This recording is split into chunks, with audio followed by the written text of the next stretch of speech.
His trial is set for April. NBC4's Eric Leonard just got the documents. He joins us live from the newsroom, and I know you've been going through them, Eric. I have. In fact, they're right here. It's nearly 100 pages in this motion, and it's the first time we've seen some of the information and items that could be presented to a jury by prosecutors. Until now, most of this information has been hidden from public view. Rinderknecht's defense team says the federal agents and detectives who've been investigating this fire overreached, and they've asked a judge to block a number of these items from that upcoming trial.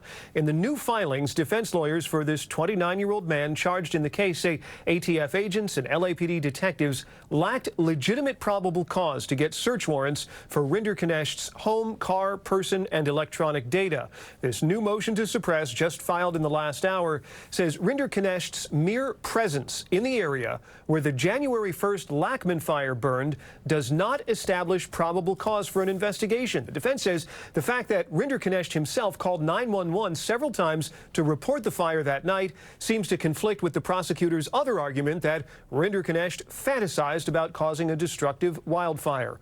Legally speaking, the defense says the searches violated Rinderknecht's Fourth Amendment rights against unlawful searches, and therefore they say any information obtained should be suppressed or kept out of the trial. You'll remember he was indicted on 3 federal arson charges last year. He's pleaded not guilty. The charges only relate to the smaller Lackman brush fire, and you'll remember that's the one that burned a week before the Palisades fire. The ATF says it concluded embers from that first Lackman fire that were hidden underground reignited and caused the Palisades fire days later. So far, federal prosecutors have not charged Rinderknecht in the Palisades fire itself.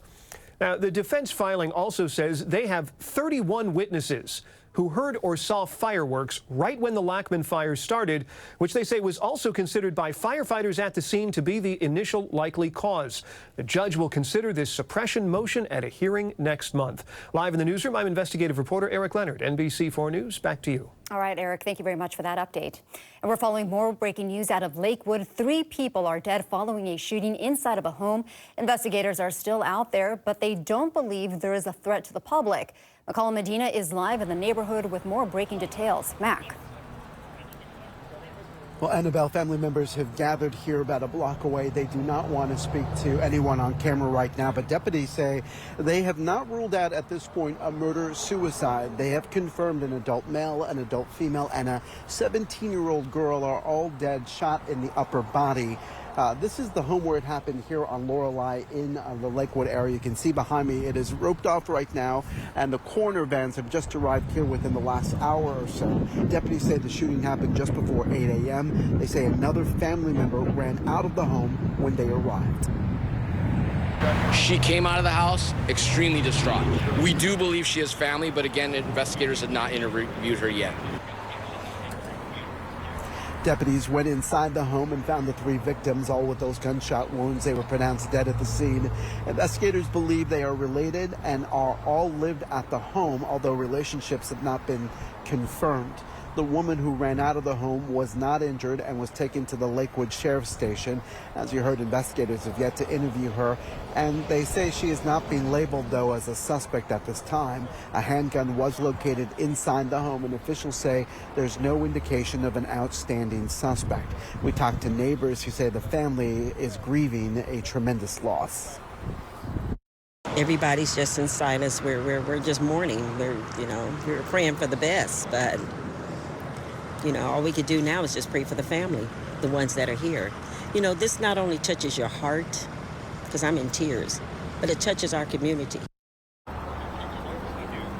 It does touch a lot of folks in this neighborhood. Many have lived here for decades. In fact, they tell us that the family has lived here at least for 20 years or so. Authorities say the shooting at this point appears to be an isolated incident, but their investigation is continuing. Live in Lakewood, I'm McCall Medina, NBC4 News. All right, Mac, thank you for that update.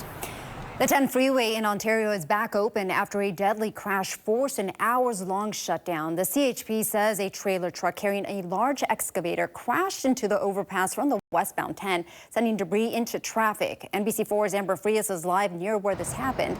Amber, this was a major headache for drivers out there. Hey, Annabelle, that's right. These are the westbound lanes of the 10 freeway right behind us. And the crash happened a little further south of where we're at. It happened around 3 a.m., slowing traffic and actually shutting down the lanes on the westbound side of the 10 freeway for hours. And like you said, that impacted the morning commute for a lot of people. Now, like we've been reporting, investigators tell us it was a trailer truck that was carrying a large excavator on a trailer bed that crashed into the 15 overpass, knocking down a metal beam onto the roadway, killing a woman, injuring another driver. Now, we did speak with people who live in this area and frequent this stretch of the freeway. Here's what they had to say about it. I feel really sad for the people that are involved, especially a horrific accident like that. No matter who it is, it's still a life that was lost. The CHP says the impact caused a metal beam to fall from the overpass and onto a Toyota Camry driven by a man and a second car, a Honda Accord, driven by a woman. Then it crashed. So the car driven by the woman then crashed into that beam. Both drivers in the cars were taken to the hospital with major injuries. The woman later died. The man is still in the hospital. The CHP identified the driver of the trailer truck as 50-year-old man from Miraloma. Investigators say the excavator he was carrying was too tall for the overpass. They note that height restrictions are posted in the area. They say the driver remained on scene and is cooperating with the investigation, and that at this time, they say they don't believe drugs or alcohol were a factor in the crash. As far as the motoring public, I recommend that they're obeying all signs. If they are carrying something that's a oversized load, that they are being attentive to the height requirements as they're passing through. Now, again, the crash closed down all westbound lanes of the 10 freeway where it meets with the 15 for most of the morning. Around 11 a.m., the CHP opened up 2 lanes, and then shortly after, we saw the rest of the freeway open back up. But again, it caused a headache for all those morning commuters traveling through this area. Now, as far as the crash, it is still under investigation. Anyone with any information is urged to contact the CHP. Reporting live from Ontario, Amber Frias, NBC4 News. All right, Amber, thank you for that. We've just learned crews have discovered a body in the rubble of a vacant church fire in North Hills. We first told you about the fire on Tuesday when people in an apartment complex next door were forced to evacuate. And then yesterday, cadaver dogs detected the scent of human remains. Today, authorities say they found a body in that debris. Crews are working to remove it. No word on the victim's identity. LA City firefighters are making a plea to the public. They want to get a measure onto your November ballot to get more funding. We have half the fire department we need to keep LA safe. Half.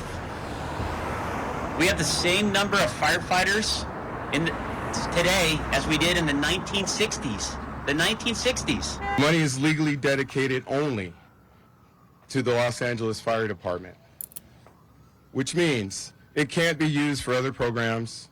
It cannot replace existing funding. Right now, the sales tax in LA is 9.75%. This proposed measure would raise it to 10.25%, which would be in line with cities like Torrance, Inglewood, and Manhattan Beach.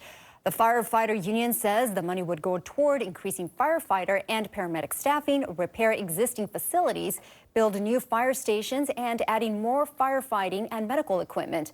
For the measure to get onto the November ballot, it would need 154,000 signatures.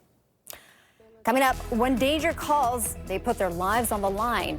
San Bernardino County deputies show us the high-tech tools they use to save hikers in harm's way.